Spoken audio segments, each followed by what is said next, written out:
Alors, quand je vous disais que je rends grâce et gloire à Dieu qui vraiment pourvoit toujours à tous nos besoins au point qu'il m'ait envoyé ceux qui savaient qui risquaient de me manquer puisque j'avais beaucoup de travail, je tiens à lui rendre grâce et gloire parce que je crois avoir parlé déjà une fois de ce cas-là, de ce cas de figure, mais je trouve qu'il est, ça peut venir compléter ici mon témoignage que d'en reparler ici. C'était une fois où nous étions en formation avec l'une de mes cousines et elle me disait je viens là ce matin en formation, mais je suis embêtée parce que moi qui ai l'habitude d'être celle qui cuisine pour les enfants à midi, j'ai pas pu cuisiner et je pourrais pas rentrer à la maison avant la fin de la journée puisque la formation ne se termine qu'à la fin de la journée. Et je suis bien embêtée parce que je me demande qu'est-ce que mes enfants vont manger ce midi.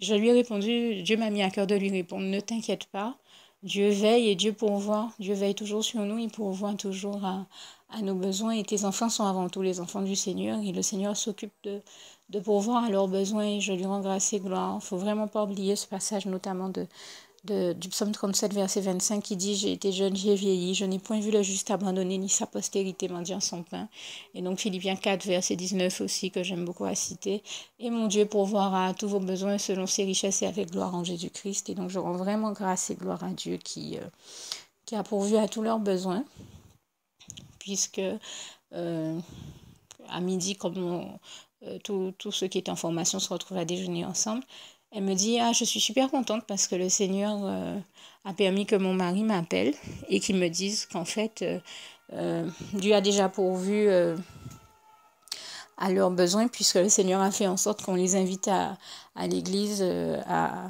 un repas d'agapé qui se tenait.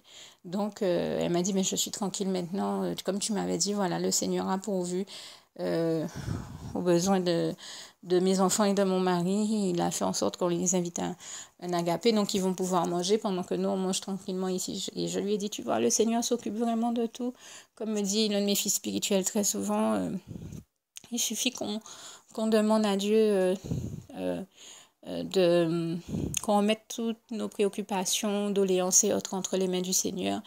Du moment qu'on lui en fait une bonne prière, il exauce toujours. Du moment qu'on lui fait une bonne prière, enfin du moment je veux dire qu'on lui adresse une prière, quelle que soit la prière, et que c'est une prière qui l'agrée, du moment qu'on adresse au Seigneur une demande, quelle que soit la demande, quels que soient les mots qu'on utilise, il suffit d'ouvrir son cœur à Dieu et d'être sincère avec lui. Du moment que Dieu l'agrée, du moment que Dieu est d'accord, eh bien Dieu fait tout, il met tout en œuvre et je lui rends grâce et gloire pour pouvoir à nos besoins. Je peux vous dire, je peux vous témoigner que j'ai déjà vu Dieu faire des choses extraordinaires juste pour voir à mes besoins et que je ne manque de rien. Jusqu'à maintenant, je n'en reviens pas. Je suis très touchée de tout ce que j'ai vu Dieu faire, que ce soit ici, en Guadeloupe, aux États-Unis ou ailleurs. Il a toujours fait en sorte que je ne manque de rien.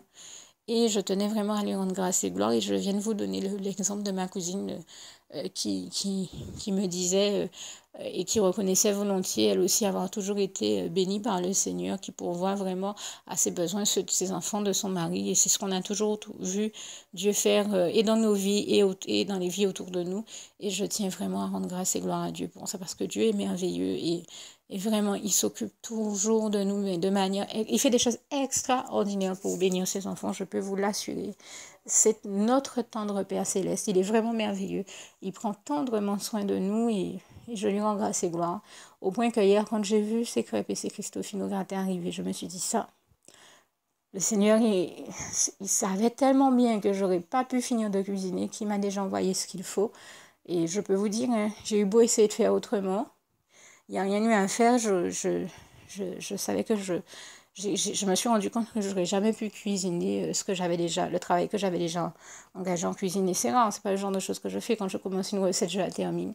Mais là, j'ai eu trop de travail à côté, je ne pouvais pas la terminer. Donc j'ai dû la congeler pour mieux pouvoir m'en occuper après. Mais entre-temps, comme Dieu le savait, mais il a pourvu en m'envoyant ces choses-là. Je me suis dit, mais je connais le Seigneur, s'il m'envoie des choses, c'est qu'il sait que je ne vais pas pouvoir terminer ma recette et c'était ça. Et je peux vous assurer, j'ai tout fait pour essayer, ça ne fonctionnait pas. C'était pas possible parce que il fallait que je termine mon travail à côté. En tout cas, je tenais à rendre grâce et gloire à Dieu ici, vraiment, qui pourvoit toujours à tous nos besoins à tous, que ce soit nos besoins alimentaires, que ce soit nos besoins de formation, parce que vous voyez, là aussi, on était en formation et c'était Dieu qui avait pourvu à, à nos besoins en la matière également. C'est Dieu qui nous forme et de la meilleure manière. Que ce soit, j'ai l'habitude de dire que le Saint-Esprit est le meilleur de tous les formateurs, de tous les instructeurs, de tous les professeurs et je lui rends grâce et gloire pour cela.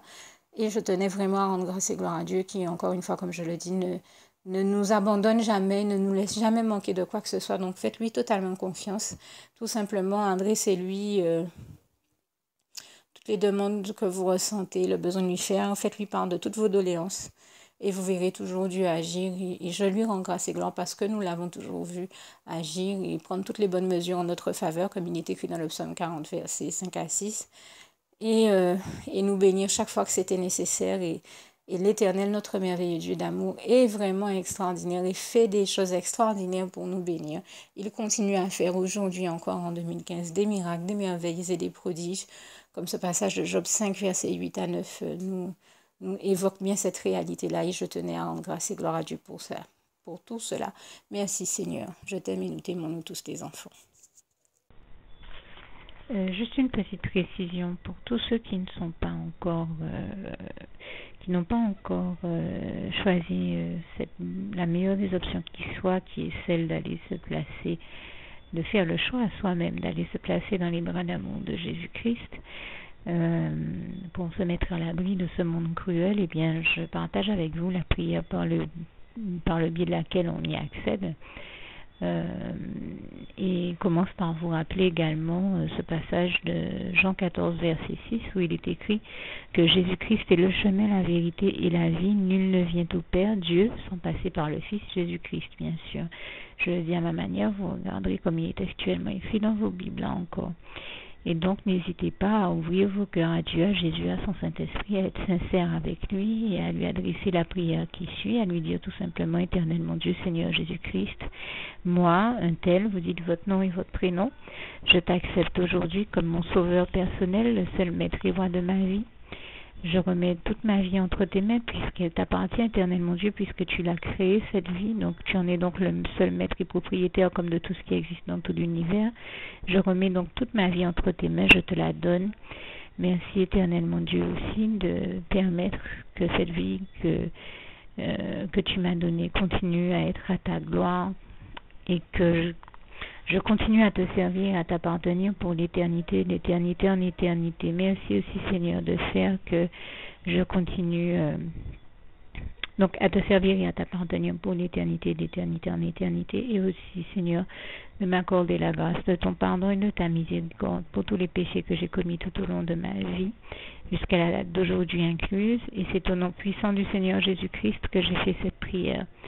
Et à vous tous qui avez fait cette prière, je vous dis que Dieu vous bénisse abondamment, puissamment, richement. Et surtout, n'hésitez pas à la partager avec tous vos proches et contacts, amis, membres de vos familles, collègues, bien-aimés, tous ceux que vous aimez.